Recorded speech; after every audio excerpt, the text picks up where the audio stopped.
Halo teman-teman, perkenalkan nama saya Marpelis Larsina, mahasiswa Politeknik Negeri Ambon dengan NIM 1321134029, jurusan Administrasi Niaga, program studi Administrasi Bisnis Terapan. Di sini saya akan menjelaskan tentang pengaruh volatilitas penjualan, pengaruh volatilitas arus kas operasi, dan hutang terhadap resistensi laba. Pertama, harus kita ketahui apa itu resistensi laba, volatilitas penjualan, volatilitas arus kas operasi, dan hutang. Yang pertama, persistensi laba.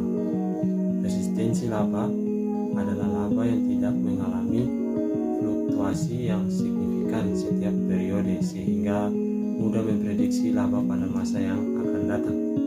Yang kedua, volatilitas penjualan adalah pergerakan naik atau turunnya jumlah penjualan pada satu periode ke periode lainnya. Yang ketiga, volatilitas arus kas keluar. Volatilitas arus kas keluar adalah perubahan yang terjadi pada nilai arus kas operasi setiap periode. Volatilitas arus kas operasi berguna untuk melihat laba di masa yang akan datang. Dan selanjutnya, hutang. Hutang merupakan dana yang atau aktivitas operasional maupun investasi yang dipinjamkan pihak kreditor. Hutang yang digunakan adalah total hutang secara keseluruhan, yaitu hutang jangka pendek maupun jangka panjang. Indonesia dikenal sebagai negara yang memiliki potensi sangat besar untuk mengembangkan hasil dari alam untuk produk pertanian seperti kelapa sawit, padi, kedelai, kacang tanah, dan lain sebagainya. Ini bisa menjadi peluang bagi perusahaan di sektor pertanian. Namun hal tersebut memiliki risiko yang cukup besar dalam melakukan investasi, karena dapat diketahui bahwa Indonesia merupakan negara rawan bencana sehingga berpengaruh dengan hasil panen yang buruk. Karena hasil panen yang buruk akan mempengaruhi kelangkaan bahan baku. Hal tersebut bisa menyebabkan penjualan mengalami penurunan. Kita sendiri tahu bahwa jika terjadi penurunan terhadap penjualan, maka hal tersebut akan mempengaruhi laba terhadap suatu perusahaan.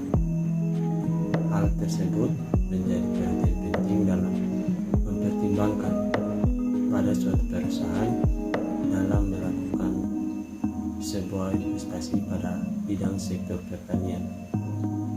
Di sini kita akan lihat ada sebuah penelitian yang dilakukan.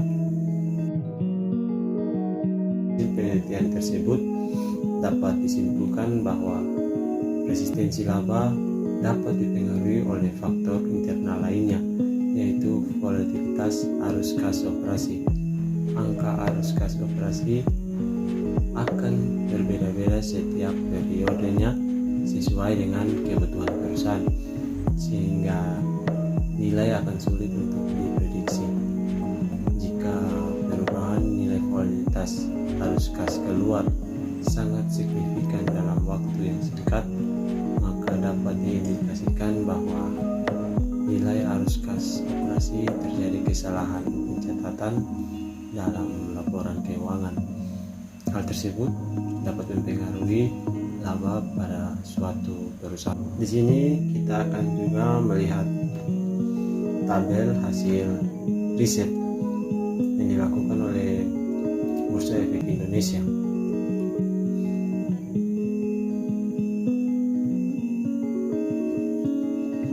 Dari tabel tersebut menunjukkan bahwa laba perusahaan tidak stabil setiap tahunnya. Perusahaan memperoleh angka laba yang tinggi pada tahun tertentu, tetapi tahun berikutnya mengalami penurunan atau sebaliknya.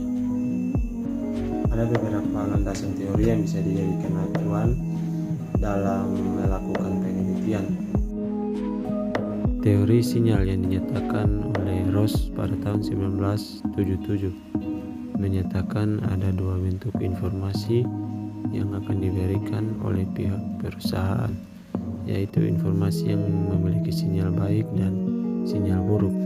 Informasi yang diberikan untuk melihat kondisi perusahaan di mana di masa depan memiliki prospek baik atau buruk.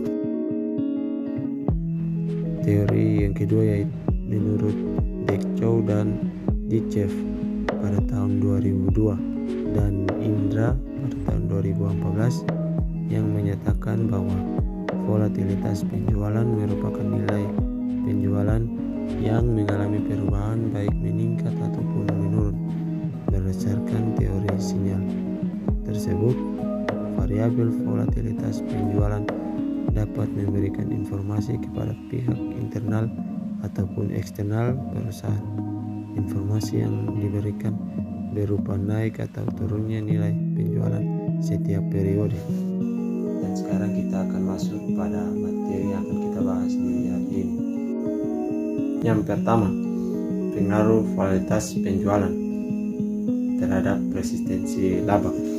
Berdasarkan teori Ross yang tadi sudah kita lihat, menunjukkan variabel volatilitas penjualan dapat memberikan informasi kepada pihak investor mengenai banyaknya penjualan dalam satu periode. Jika informasi volatilitas penjualan pada perusahaan terjadi perubahan yang sangat signifikan setiap periodenya, maka hal ini dapat diindikasikan bahwa terjadi kesalahan estimasi pada nilai penjualan dan tidak menunjukkan nilai penjualan yang sebenarnya, sehingga resistensi laba akan turun. Penjualan dapat dijadikan sebagai sumber utama memperoleh laba suatu perusahaan. Kinerja suatu perusahaan dapat dilihat dari banyaknya penjualan dan permintaan pada produk yang dipasarkan. Yang kedua, pengaruh volatilitas arus kas operasi terhadap resistensi laba. Berdasarkan teori sinyal Ross, volatilitas arus kas operasi memberikan sinyal berupa kondisi arus kas operasi setiap periode, karena keluar atau masuknya kas akan mempengaruhi laba perusahaan.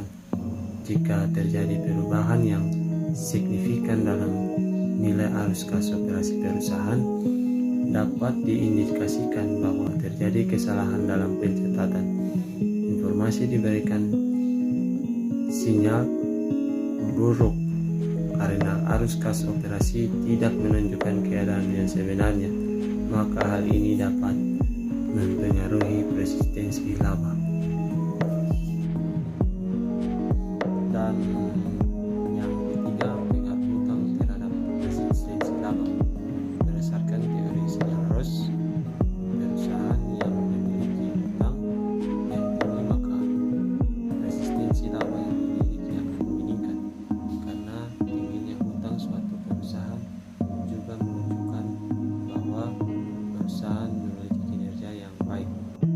Hutang juga dijadikan sebagai sumber dana suatu perusahaan yang diperoleh oleh kreditor untuk menjalankan aktivitas perusahaan. Dari hutang tersebut, perusahaan berusaha untuk mengembangkan usahanya serta memperoleh laba yang diinginkan. Hutang dapat mempengaruhi resistensi laba pada perusahaan. Hutang menurut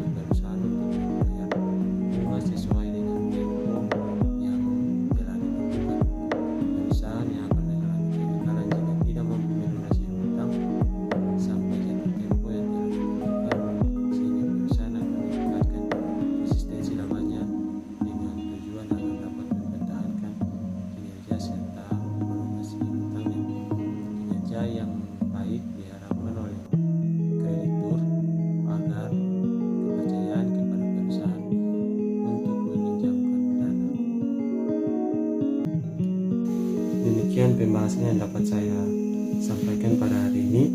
Kurang lebihnya saya mohon maaf. Sekian dan terima kasih.